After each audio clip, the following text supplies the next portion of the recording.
This is some walleye coming from Lake Superior. Has already been deboned for us tonight. I'm trimming up the belly, and then I'm taking the skin off as well. The skin goes on the chili crisp component of this dish, giving it extra crunch. Our third course is the walleye crudo. It is 3 slices of very thin walleye coming from Red Lakes in Minnesota. I like to describe the walleye we get in as actually one of the most neutral fishes that I've ever worked with. It doesn't taste like the sea. It honestly tastes like a Minnesota lake, which makes it a great canvas for us to kind of utilize a bunch of sauce work. Larder on 8. 2 salads up. 2 salads. Larder for 4, 1 no nuts.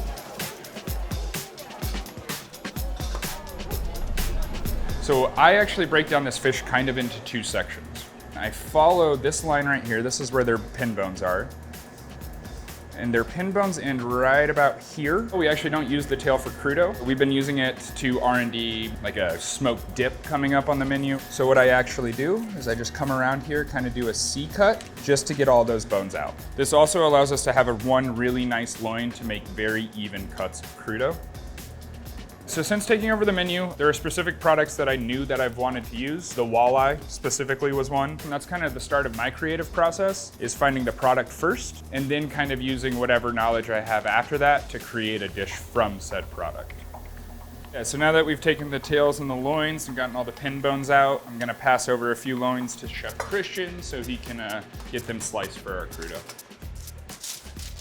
I don't glove my knife hand because just on the off chance that you might catch a scale, a piece of bone, you have a little bit more sensitivity in your hand.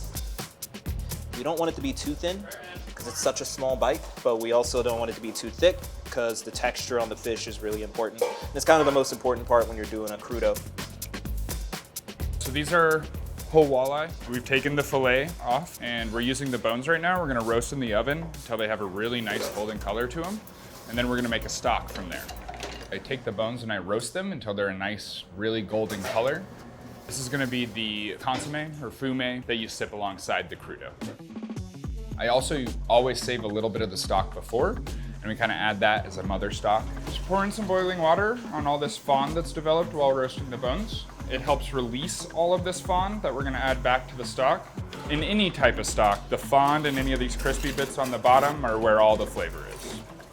We are fired on 2 walleye right now. To finish the dish, we are gonna do the garnish and then assemble on the plate. Fermented green garlic goes down. Then we've got our smoked rhubarb here. And then we have our chili crunch here. We've got a little bit of fish skin on the chili crunch and then a dianthus flour. We finish the smoked rhubarb with preserved lemon and a marigold flower. Just pour dashi. Chef, we're coming up on 2 walleye. 10 a.m. in time right now. I'm running GM station for chef at the moment. Got a ton of prep to do. We're gonna start with pita and then kind of work our way down. Pita is part of the larder course. Everything that we put on the larder course is kind of a reflection of what's going on in the moment. At this point, my job is to support my chef and the team here.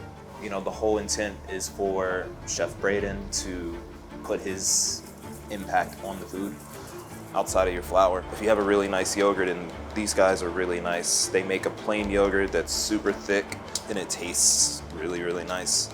Fine dining, I've been in it for quite some time. It always kind of came across as a little bit too stiff, too prim and proper. And so for me, this larder course was designed to break that down a little bit. It's a 4 menu drop and everything is meant to be eaten with your hands. All right, so the rest will work by hand just to get to that right texture. I kind of want to get it to a point where it releases from the bowl. It's not nearly as sticky. The tension is pretty much built up through the gluten. What I'm looking for is it to be tacky, but still not stick too much. We still gotta let it rest for about an hour, hour and a half, and then we'll portion it, rest it again, roll it out, cook it up, and then cook it again.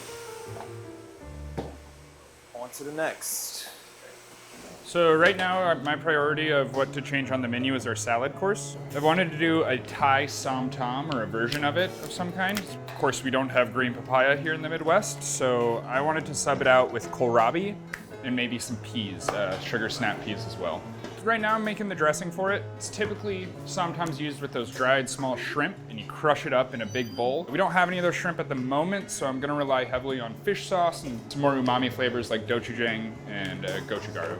Lime, ginger, garlic. We'll put a little heat in there as well.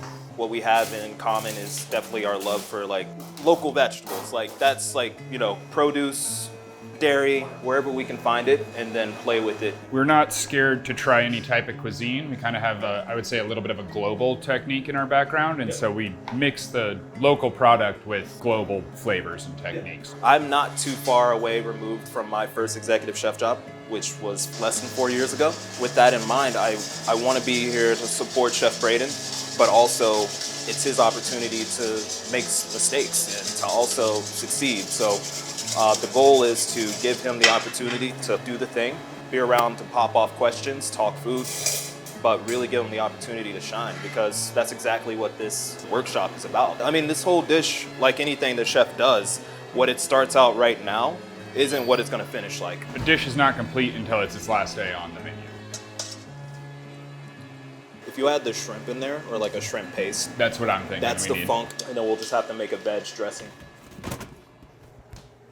And a lot of the time too with these first drafts of dishes, I'm not getting the plate up completely down yet by any means. That's definitely kind of the last priority. More just making sure the components and touches are at least there, so when we try it, we know what we're tasting.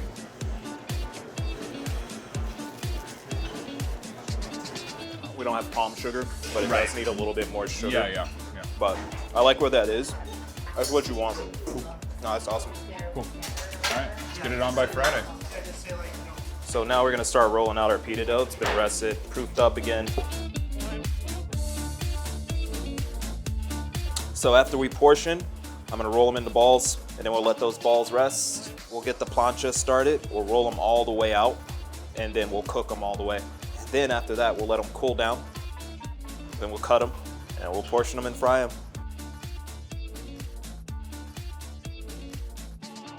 So for final savory, we have a Rouge Poussin course. This bird's coming from North Carolina. It's called Rouge because it does have a little bit of a reddish hue compared to most chickens. What makes this breakdown of this bird a little bit different than most chickens or anything else is that I need to try to save as much skin as possible for our roulades. I'm trying to utilize that skin as best as possible to stay on the breast. So what I'm gonna do is kind of pinch it, and right here at the leg, I'm gonna skin it, coming along the leg here. So my 2 fingers to kind of spread that skin out and see how much I'm gonna yield. We make sure that it's not just vegetables that we use in season, but there's actually meat as well, that it is really a lot better with chicken specifically. All the spring forage that they eat really translates to the meat itself compared to a winter chicken getting fed grain. Taking the breast off now, trying not to waste any skin. We will be hitting the wishbone right here, follow that down. Getting in here is where I can find just a touch extra meat for us. So now that this is all done, we're gonna separate it into its each prep project, the breast into the roulades, the legs into the confit, livers into the mousse, and then the bones into our stock. Right here, we're going to teach Chef Thomas how to do our poussin roulade. We've gotten the breast already off the chicken, and we've separated the tenders from the breast themselves. We're just gonna kind of go through one more clean through. So for the breast itself, spread out all the skin as best you can. We now have to separate the skin from the breast. What we're gonna do is we're going to lay it out on some plastic wrap. We're gonna put a little bit of our lovage cure and some Activa and roll it up, and then take the skin and roll that around it. We'll give it a nice tight tie up, and then we're gonna sous vide it at 63.5 degrees Celsius for about an hour to an hour and a half. So these are some local radishes that I pan roasted the other day, and we're actually gonna use this as the base for our anchovy roasted radish dressing. All we're doing is kind of accentuating the flavors that are already there. It's literally anchovies, the radish, sherry vinaigrette, salt to adjust, that's it. So then once this veg dressing is kind of set up the way we want it, then we'll add our anchovies and finish this bad boy up.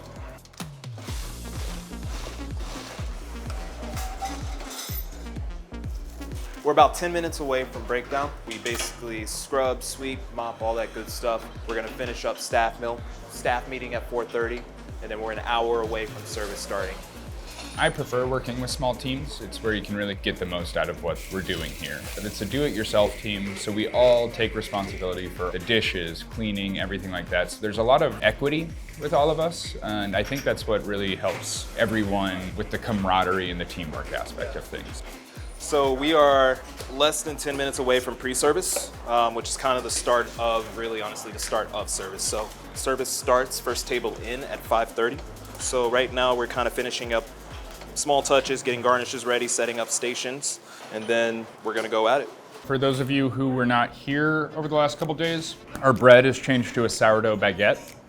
The organ meat people are still gonna get the poussin dish, but the rillette is going to be a mushroom sausage because there is the liver mousse in the rillette. Still no caviar supplement. Besides that, I think that covers it.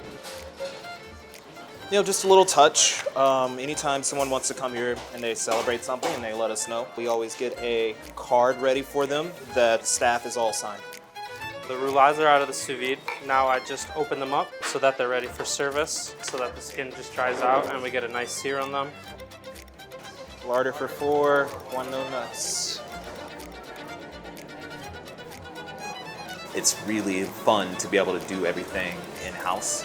Telling the story of the farmer that irrigated this crop, planted this crop, raised this crop. We put it into our tasting menu. We talk about the story behind it, picking up the story and carrying it on. 2 salads up. 2 salad. Right now we're kind of in the middle of service. Half the tables have started their menu. The other half are kind of towards the end of final savory. You'll see hotlines about to kind of get hit with the main savory courses right away. I want to have food that speaks to the locality and the seasonality of what we have in the Midwest and here in Chicago. I think that's priority number 1. What Atelier brings to that is the idea of a workshop or always in motion and always evolving.